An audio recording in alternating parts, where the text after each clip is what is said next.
Hello students, intermediate అయిపోయిందా? Next ఏంటి? Intermediate తర్వాత ఏ కోర్స్ ఎంచుకుంటే భవిష్యత్తు బాగుంటుంది?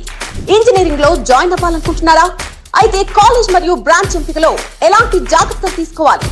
ఇంజనీరింగ్ లో కొత్త బ్రాంచ్లకు ఎలాంటి ఉపాధి అవకాశాలున్నాయి? మీ ఎంసెట్ ర్యాంక్ ఆధారంగా ఏ కాలేజ్ లో సీట్ వస్తుందో తెలుసుకోవాలనుందా?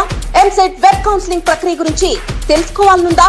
సరైన గైడెన్స్ లేక ఇబ్బంది పడుతున్నారా? అయితే ఎపెక్స్ ఎడ్యుకేషనల్ సర్వీసెస్ సమర్పించు 14వ తెలంగాణ ఎడ్యుకేషన్ ఫెయిర్ కి రండి. మీ సందేహాలను తీర్చుకోండి. దేశంలోని ప్రముఖ కాలేజీలను మరియు యూనివర్సిటీలను ఒకే దగ్గర కలుసుకునే అద్భుత అవకాశం. తేదీ మే 31 నుంచి జూన్ 1, 2025 వరకు. వేదిక విశ్వేశ్వరయ్య భవన్, ఖైరతాబాద్, హైదరాబాద్. సమయం ఉదయం 10 గంటల నుంచి రాత్రి 7 గంటల వరకు. ప్రవేశం ఉచితం.